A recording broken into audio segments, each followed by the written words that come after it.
What's up, friends? I'm your host, Amanda Smith, and welcome to the Girl Gang podcast, the show where I chat with inspiring women about business, life's challenges, and building community because we all need it. If you need a girl gang, this podcast is for you.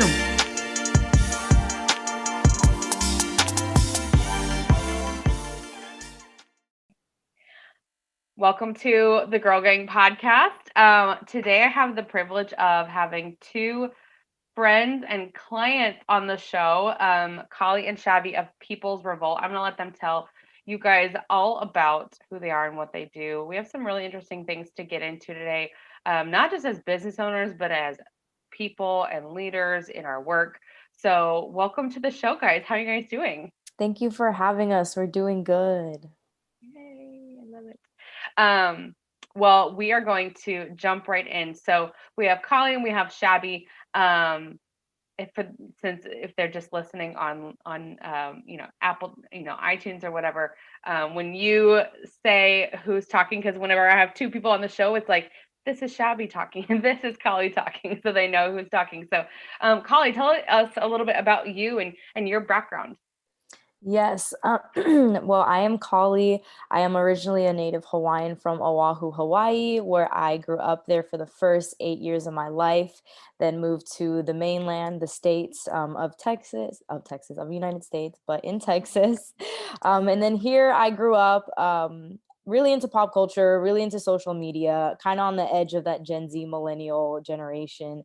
So I always loved doing what we currently do now, which is public relations and digital marketing, which we'll get into a little bit when we tell a little bit of background of People's Revolt. But always grew up in pop culture, mainstream stuff, loved it. So that kind of led me into the career of where I am now, going to school, getting a BA in strategic communications with a minor in fashion merchandising. One show that had a lot of influence on my career and what I do is MTV's The Hills. If anyone knows Lauren Conrad, she was a I love publicist it. who worked for a big PR company. So I knew that that's what I wanted to do. And then I ended up going into multiple PR internships, and that's how I met Shabby. But we'll get into that story a little later. Amazing. Shabby, tell us about you.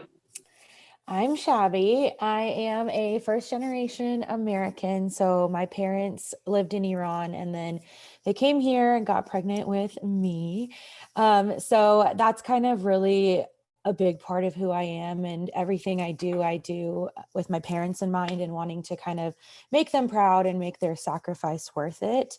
Unlike Kali, I did not grow up in an era of social media. I'm a few years older than her, but I think even within those few years, there's just a huge difference. When I was in high school, it was like the MySpace era and Facebook was just emerging, but only college students were allowed on that app. So Yeah. everything that I've kind of learned, I've had to learn on my own. But I got my Bachelor of Arts from the University of Texas at Dallas in emerging media and communication.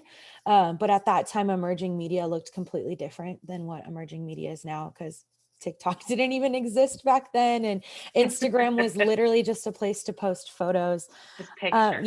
So Yeah. it's really interesting kind of like watching the changes in the digital space and how quickly it changes. But one thing I've always been really passionate about is kind of helping the voiceless share their story. And I think that's something that Kali and I get to do, whether we're doing a social media takeover for a client and we're kind of, stepping in as them and sharing about their brand or their service or them as a person or influencer, or doing a public relations campaign where we're really sharing their story to the press to kind of hit the masses. And so I never really thought I would be in an area where I'm running a business with one of my best friends and getting to do PR and social media, because it is a very fun industry. I kind of had some background working in marketing at Sony Music, but before that, my background was education. And so it's been really fun ever since I met Kali. It's just been her like pushing me to be the best I can be. And I'm constantly learning from her and our team. And it's just really fun. Well, you guys know that I love y'all so much, and y'all are so incredibly like talented, smart. Um, I think in any case, like two is better than one, like period. I sometimes I think about like, should I have a business partner, or should I have someone like bring someone into this?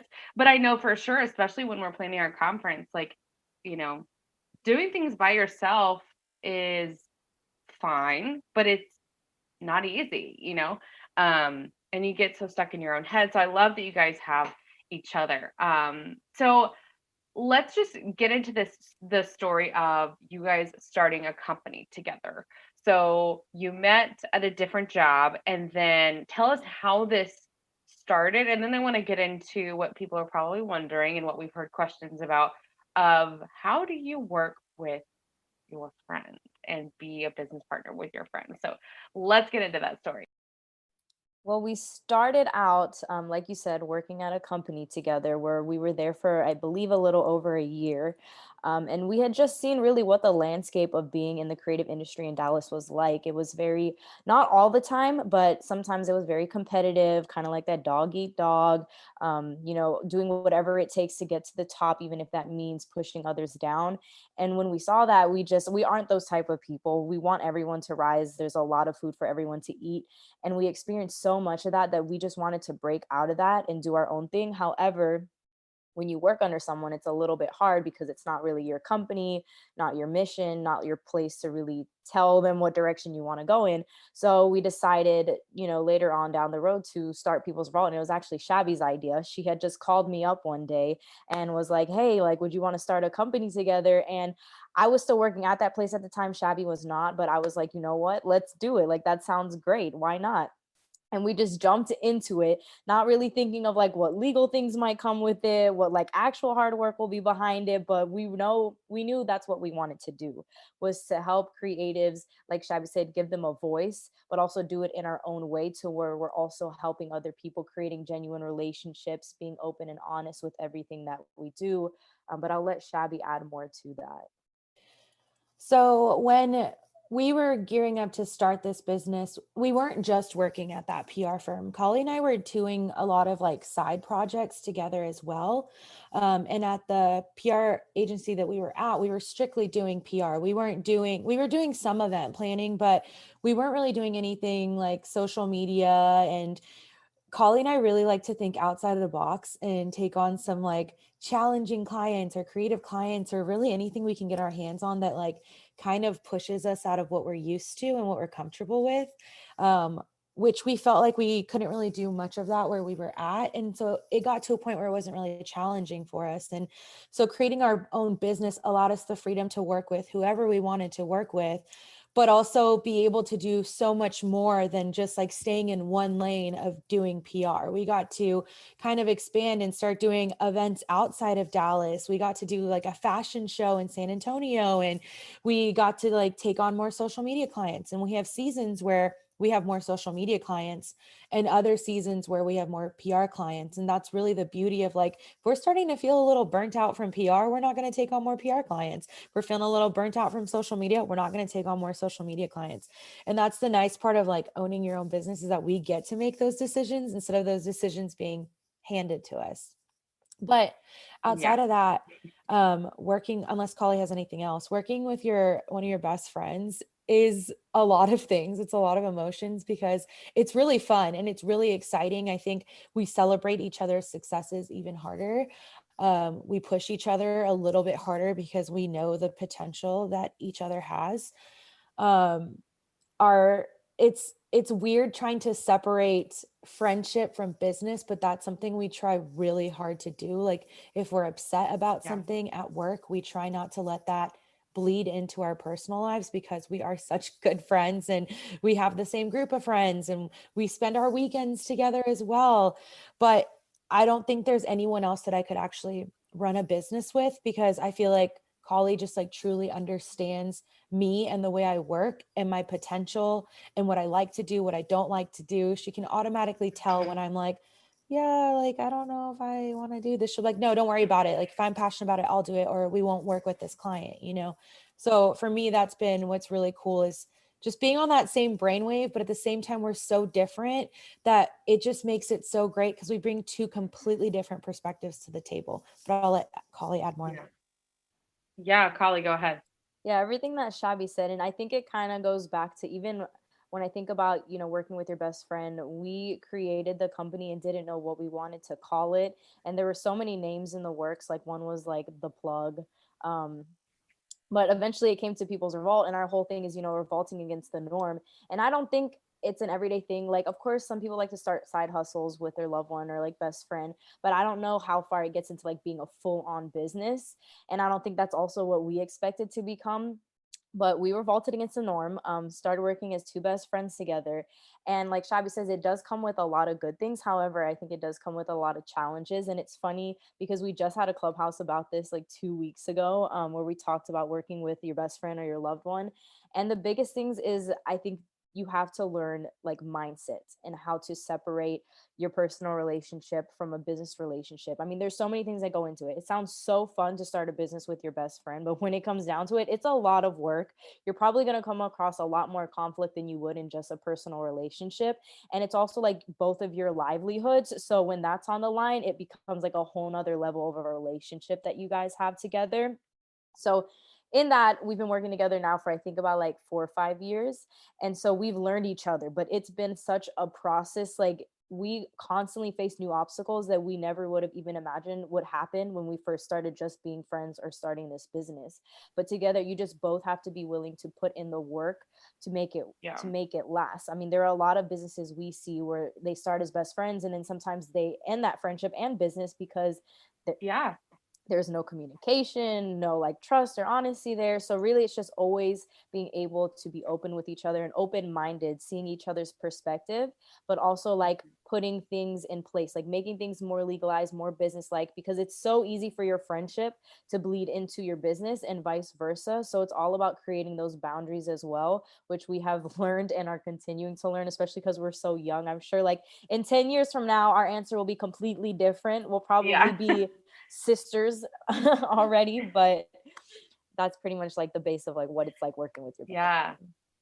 So for those listening, if they're considering starting a business with their mom or their sister or their bestie or their, significant other, what would you what are some things you would say maybe you did them in the beginning and it was a really good thing that you did that, or you didn't and you learned you should have done that? What are some things you would recommend if they're considering doing this? I would say, and I'll let Shabby add in some pointers too, but I would say that the biggest thing, like I just touched on, is don't forget that your friends or loved ones first. A business can leave, it can stay, it can do whatever happens to it, but your relationship with how you started should be what continues to happen if it matters to you.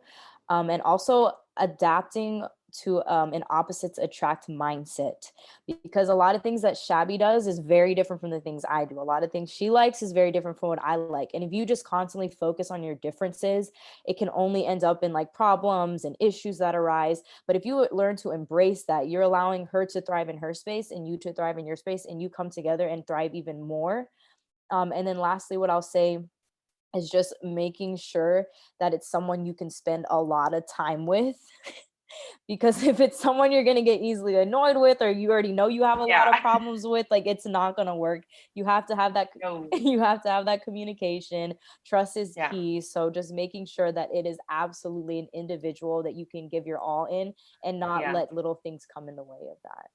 I mean, and you guys know this goes the same with clients. Like, if you're not ready to take on a client who you're going to send a 6-month contract and you don't even like them, but you're going to work with them for 6 months, why would you want to work with them? Like if they've already been problematic or complaining or whatever. And then, like, yes, it's a client and it's money in the bank, but at what cost? So Exactly. that's a really, really good point. Shabby, any thoughts? Yes, I definitely agree with everything Collie said. Like, I love my mom and my brother, but I could never, ever work with either of them. And even like a lot of my friends outside of Collie, like, I really don't think I could ever be in a business capacity with them. But I think for me, two of the biggest things in being able to run a business with someone that you love very deeply is one, very open communication, being able to have those difficult conversations, no matter what, like making sure your partner's in a good headspace and you being able to get off your chest what you need to get off your chest, or else that's going to roll over and it's eventually going to be the downfall of your business. And outside of that, I would say set your goals and expectations pretty early on. Like Holly said, we didn't really like have a master plan when we started People's Revolt. We just kind of were like, let's start a business. Sounds cool. We can do Let's it. do Yeah. it. And then we dove into it. And, when we started, we were like 2 days a week, 3 days a week. And the more days and more serious our business got, the more we were like, well, I want this. No, I want this for the business, and we're two people, but we're one business. And so, for us, it was kind of like it came with the business growing, us setting those expectations and goals and compromising on what we each wanted, because again, we're very different people who want very different things. But I do think for people who like do a little bit more research before starting their business, they should really talk about those goals and expectations, how big they want the company to grow, if they want employees, what kinds of clients they want to work with. Those are really like the conversations you have to have with your partner. That's really good stuff. And you guys would know, you've been doing this a long time.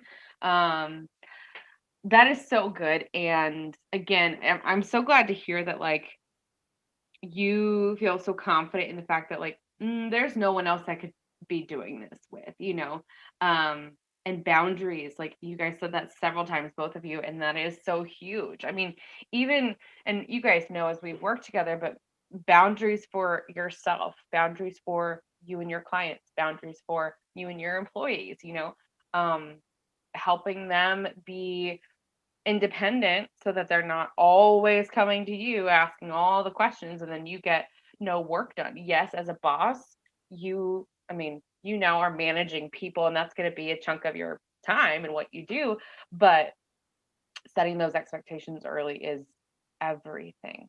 Absolutely everything. And we've all been there where we've had a client or something happen where we didn't set the expectations, so the boundaries were crossed. So then things were frustrating, or we became bitter about a situation, and then it all kind of came to a boiling point later down the road, and that's not what we want to happen. Yeah, Collie.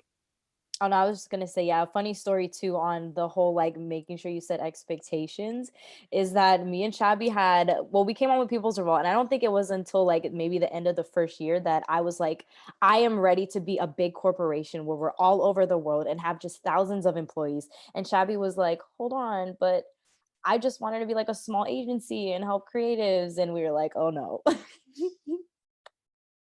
Uh-oh. Yeah. Well, and that's, I mean, it's so important. And I mean, this relates so much to everything in life as we're talking about this. If I don't tell my husband that, you know, I want to build a dream home in 10 years and own property and buy a rent house and have an Airbnb and all of the things that I'm thinking, he's going to be like, years down the road, like, what are you talking about? Why would we do that? He's like, I got cryptocurrency and Dogecoin and blah, blah, blah. Like, every day he's like, hey, when GameStop pops off, hey, when Doge to the, it's just like so crazy. Anyway, I love it. but if we don't communicate, then it's going to be like, what? And that happens. There was a point where when Dallas Girlgang was like really growing, I was gone a lot, and I was like going to networking events a few times a week and hosting events and working on my business and teaching full time. So I was like not home a lot. And we had to have a couple of conversations of him being like, what are you doing? Like, why are you gone all the time? Because I had not communicated the vision that I had, because in 2017 I had just started a Facebook group, right? Just like for fun. It was like a passion project. But as it picked up, I was creating plans and dreams for the future, but I never communicated that to him. So here I am, like just a little Energizer bunny, and he's like, hello, like I'm still back here. What are we doing? And had I done that before and like really sat down and been like, hey, I think this is going somewhere. Like, I don't know if I'm going to be a teacher forever. I don't know. I think this is like a real business and it's kind of taking off and it's so exciting. If I had told him that, he would have been like, let's see where this goes. And he would have been so much more like understanding. So I think it's so important. Did you have something else to add? I was just going to add, I truly believe having a business partner is like being in a marriage, because if Collie and I were to ever part ways, that's going to be a whole legal thing, just like a divorce. Like, we need to figure out what's hers and what's Yeah. mine, you know?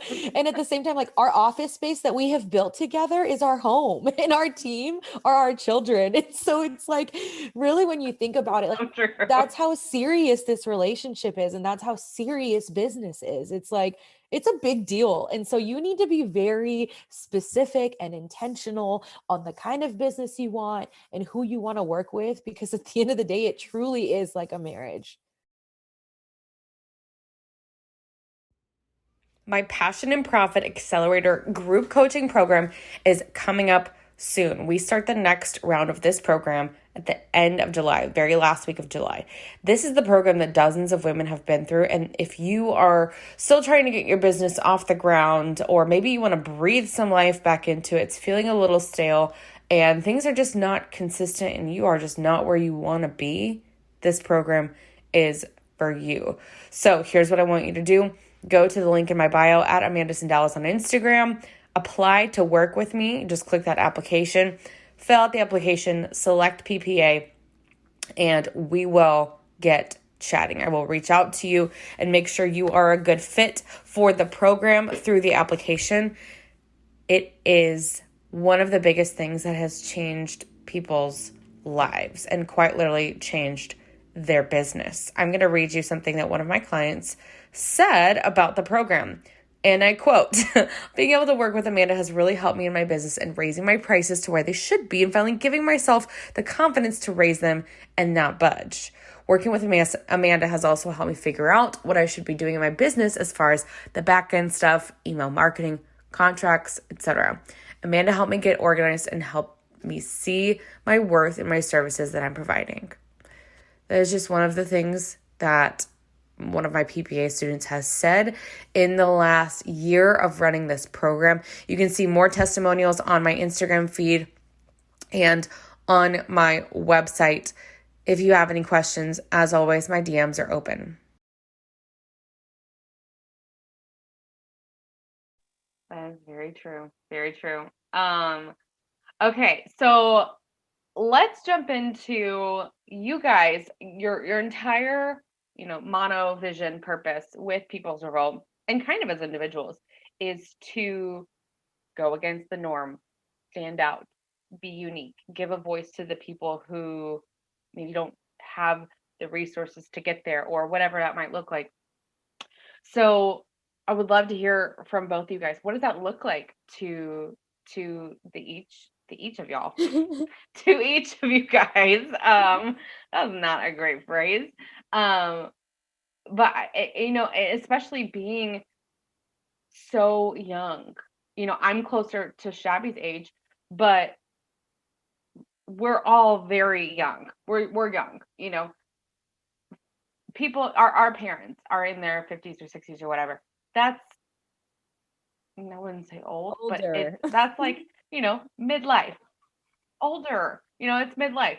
We are still incredibly young. And so to be in these spaces and be building businesses is something that not a lot of people who are not entrepreneurs or not, in the business world, they don't understand that. So, and I know that was kind of a like multifaceted question, but I'd love to just dive into this topic of being young leaders and going against I the think to norm. start off So, with the yeah. going against the norm thing, and this was something that I realized early on, is when I got my degree, which is, as I think a lot of people think that as soon as you get your degree, all of a sudden you're so knowledgeable, you're ready to be on the market, everybody wants to hire you. And then you realize it's not like that, especially in the creative industry where everybody thinks that they can do it, which they can. It's just a lot of work.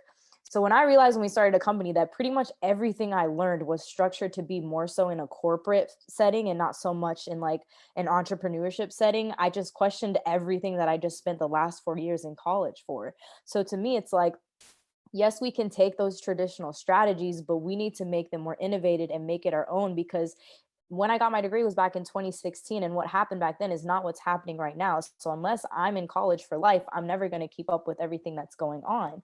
So to me, it's like, let's revolt against the norm. Let's not do it by this handbook. Let's do it, take some things from the handbook, but do it in our own way. And I think that's what people love so much about us, is that we just don't follow these guidelines that society gives us. We do it the way we want. And then another thing is about like giving creatives a platform and people who typically don't get a chance to get it. A lot of minorities come to us for business. A lot of them come to us for PR, for social media. And for the longest time, I was questioning why they were coming to us. And then I look around in the landscape and there's not a lot of young minorities in the field that, doing what we do, which is very like a little 100%. shocking to me because of how diverse our area is. But at the same time, it's like, okay, we're here for a purpose and a Right. mission to give the people who can't normally, pay those thousands of dollars for these big PR companies, and help them leverage their voice and use our powers to do whatever we can do. So again, like, that's revolting against the norm to us, and being able to provide something that maybe society doesn't always allow certain people to get or make available for them. Yeah. Well, and I think that is why people go to you guys, and why it's the most unique but like high quality thing that I've seen with not just people like clients that I've worked with, but just people in the industry. Of you guys are attracting clients that you 100% support their mission and why they exist, and it is reciprocated. So when you guys you don't get a lot of leads that are coming to you that are just like from anywhere. It's very specific. They're very qualified because you have a specific vision and mission, and that's why you guys have such a high closing rate of the people that do come to you. And anyway, it's one of the things that I love about you guys and what you strive to do, because some people would get impatient, and some people would just be like, well, we just need cash, we need clients, we need whatever. But you guys are patient, and you don't take on clients unless they are the best fit. So I absolutely love that. But yeah, Shabby, what are your thoughts?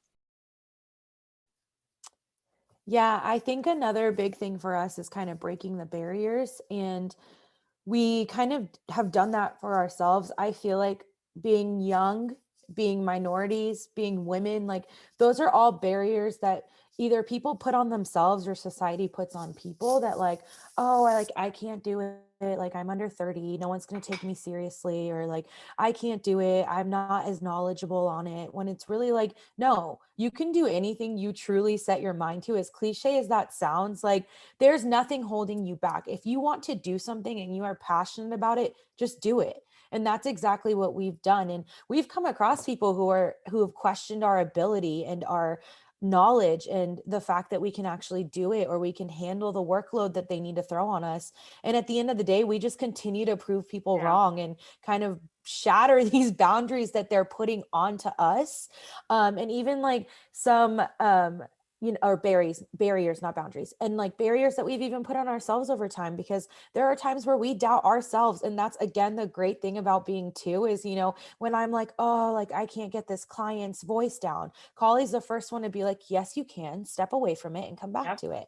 Or, if Collie's like, oh, like, I'm nervous about this PR campaign, I'm like, why? You're a boss, You've you're done this a killing it. million And she's times. like, yeah, exactly. And she's like, oh, okay, yeah, you're right. So it's like constantly breaking the barriers that like society puts on us and our clients, and that we put on ourselves and our clients put on themselves. And so that's like one of the really big things for us, is just kind of like getting outside of that like fenced wall that is created for, us, our clients, the people we work with, our partners, the people we collaborate with, really anyone. Because at the end of the day, it's your life, it's your business, you do what you want, because these invisible fences don't really exist.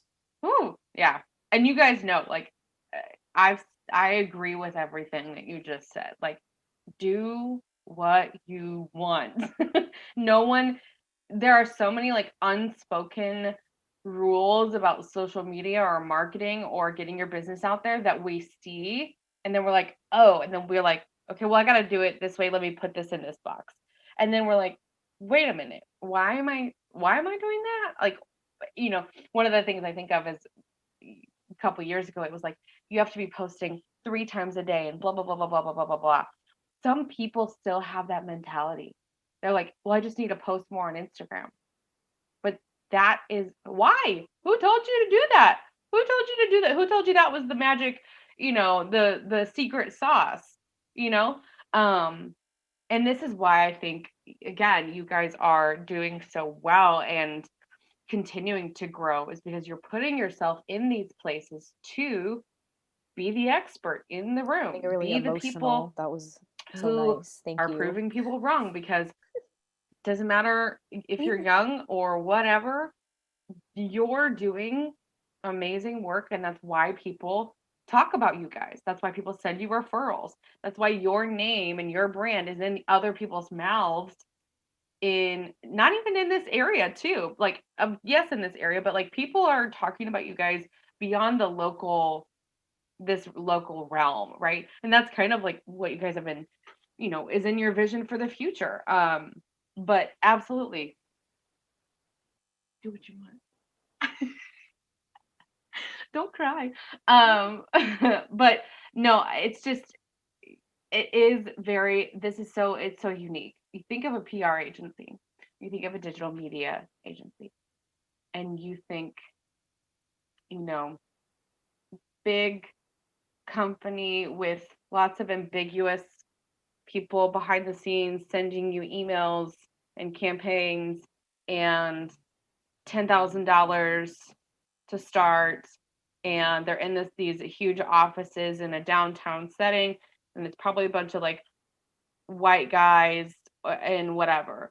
But I just love that you guys are not that. Just like completely being like, kind of like flipping the bird to whoever's telling you this is like, the way to do it or whatever. But anyway, so good. Yeah, go ahead, Shabby. Funny story. Collie and I actually started in my mom's like dining room. Like that's where we like really started our business. And we had like 3 like coffee shops or little cafes that we'd like rotate working through when it was before we had our interns, or when we were like working late nights on Sundays. And that was really like how we started. So even us getting into an office early last year was like a huge deal for us, even though our office is like tiny and cute, it's ours, And Absolutely. so for us, it's like, we appreciate every single step of growth, because it's everything that's a success is a big deal to us. It should be like that this is what building a business looks like. And that's how you guys can, even be a mentor to your new interns, be a mentor to your clients too, because they're growing a business too. You guys understand what it's like to, struggle or do well or be confused or frustrated. Like, you understand all of those things. So you can be that person for them too. And everybody starts somewhere. And so, yeah, and this is what I always hope to teach everybody, is celebrate every little thing that is great. And what else can you look for that's like to be, grateful for or have gratitude towards? Because if you are always looking for, well, we're not here yet, or we didn't do this yet, or we still have this, cool, great, you'll get there. But like, what are you doing now? Because especially as entrepreneurs, we're like, okay, what's the next thing? What's the next thing? And we are on to the next. And we don't take the time to stop and appreciate it. I was watching Parks and Rec yesterday, no surprise. And Leslie Knope said they were doing something, and she finally like got the go ahead to do a park or something, classic. And she was like, all right, let's get to work. And Anne, Rashida Jones, was like, wait a minute, do you not just take a minute to stop and appreciate the work that you've done? She was like, I just said, let's get to work. Like, what else is there to do? And she's like, no, let's like take this in for a minute. And that is how we need to approach our business ownership. So just thought that was quite appropriate. Any chance to make an analogy with Parks and Rec or something. I'm a sucker for Parks and Rec, so I'm here And for it. so good. So good.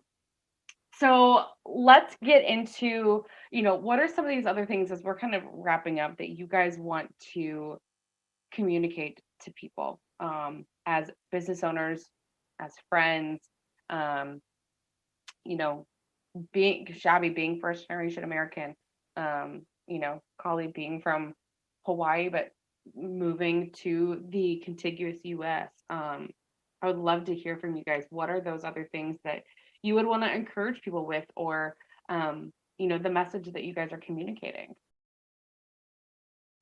I think that the biggest thing for me, especially when I hear all of those words that you just said now, is comparison. Like the word just comparison comes up in my head. And it even stems back from when I was in Hawaii. I wanted to be like, back in the day, I was very young. Hannah Montana was like my jam. And I just All our wanted to be her. jam. Like I wanted to be I wanted to be a pop star like around the world. So like coming from this little island where people usually just stick to like the health industry or construction or hospitality, like that was not for me. So like I'm comparing myself to a fictional Disney character, and but that also like helped boost me to get to Texas and actually pursue my dreams here. And then you bring up the MTV Hills, and again I'm comparing myself to what Lauren Conrad is doing with her PR job, so then that's what gets me into doing PR in school. And I think comparison was all good up until we started our own business, because that's when, as such a young leader and business professional, you really do compare yourselves to top dogs who have been in the industry for so long. And for me personally, I've always been that person to compare myself. I've been working on it because comparison is the thief of joy. But I do that, and then it makes me do what you just said, Amanda, about like just keep going, because I need to go and I need to meet all these goals and I need to become them in a shorter amount of time. And it just doesn't work out that way. And that's when Shabby kind of comes in and is like, slow down, exactly what you just said. Look at everything we've done in the past. Look at how far we've come. If we keep going, like we're just going to burn ourselves out.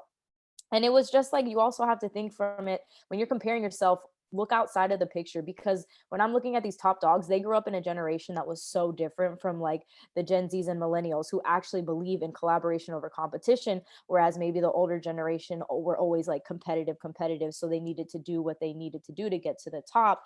And that's just not what's happening with our landscape currently. So comparison is just the biggest thing. It can be healthy, but it can also be very toxic. So just knowing which is which as a business leader, um, that's probably the biggest thing I would say and advice I would give to anyone. Cool. I think for me, the biggest thing, and this is something that Colleen and I are actually both very big on, is empathy and kindness. We use the word all the time, and anyone who's like wanting to be in business or asks us what one of the most important qualities in a leader is, we say empathy and kindness. Because I think growing up, you're always told like, bossy women are this kind of like mean, have no time for anyone kind of attitude. And I think that right now it's kind of like cool to be that brand that's like, welcoming to everyone. But deep down inside, are you truly that person? Like everyone is saying like, you can sit with us and everyone has a seat at the table and there's room for everyone in our industry. But how many of the businesses that are saying it truly believe it? And that's, I think, what individuals need to realize is like, you want to work with people who believe in kindness and empathy and who will meet you halfway and truly believe that you deserve a seat at that table. And I think that there are a lot of businesses out there that are like that, but there are still some who are just saying it because it's cool to say that right now. Trendy. When in Yeah, it's trendy, and they're not actually leading with empathy. They're not like feeling for their employees when they're like, hey, I'm going through a hard time mentally. 2020 was a rough year for me. They're just kind of like, okay, well, we all have to get back to work. When in reality, it's like, no, your employee needs a second. They need like support and to feel like they can come to work and it's like a sense of like community, Mm-hmm. and that they're not just like isolated having to go through this hard time alone. Mm-hmm. And even with our clients, we try to be as kind and empathetic, even if something's going on that's extremely Mm-hmm. frustrating. And sometimes I have to take a step back because I can get really heated in a moment. And that's when Collie comes in. It's like, hey, it's cool. Take a breath. Like, it's fine.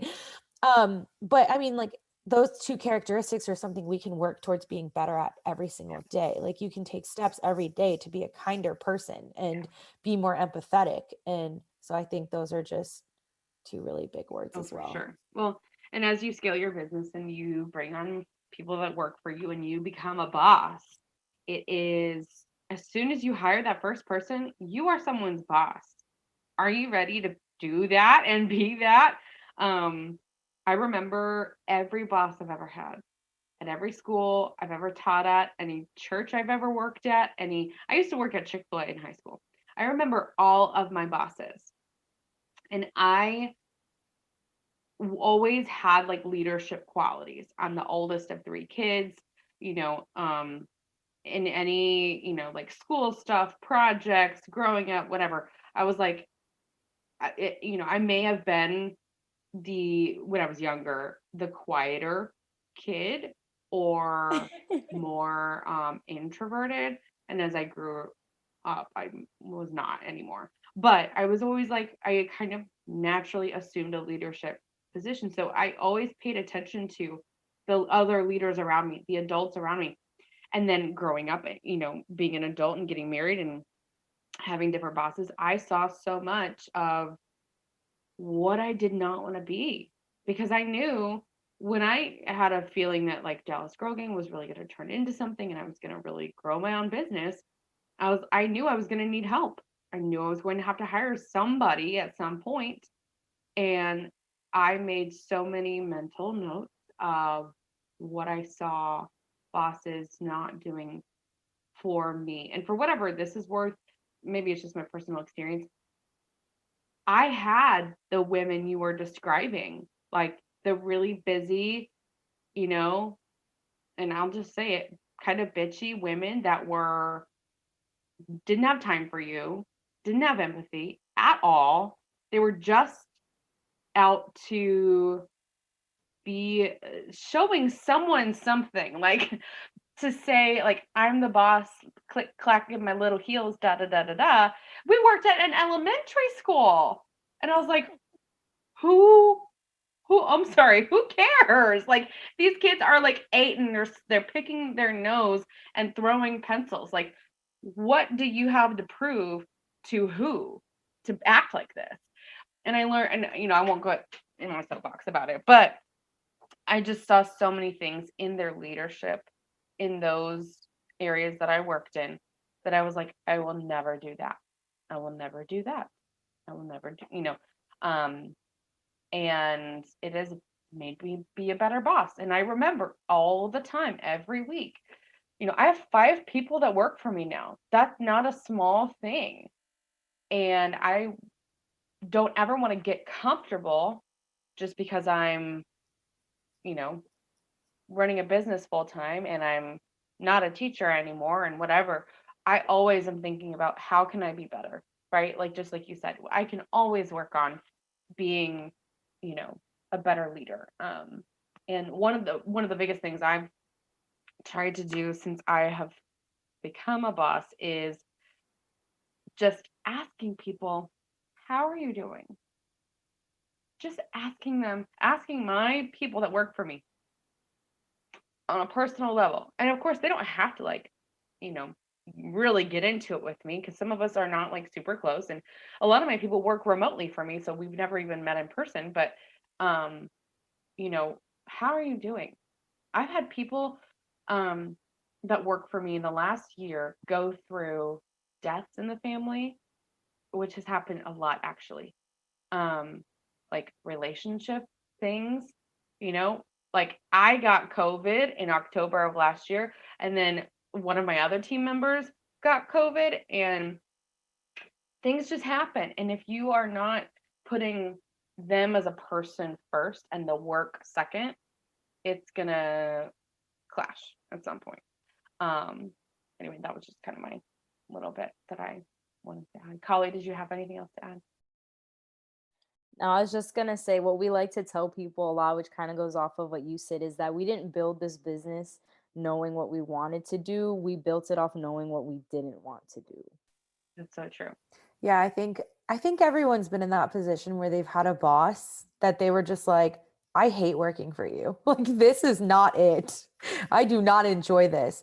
And I think moments like that have really taught Collie and I, like, the kind of leaders we truly want to be. Or we've worked with people in the past that we've seen as leaders that we're like, you're doing this all wrong and we will never be like this, which has really helped us become who we are, because we've realized, like Kali said, what we don't want to be like, which has helped us kind of hone in more on what we do want to be like. Yeah, totally. I love it. Well, you guys are amazing. And where can people connect with you guys? Online, what's coming up for you guys? Share everything with people. Well, you can find us on all of our socials. We are on Twitter, Pinterest, Instagram, LinkedIn.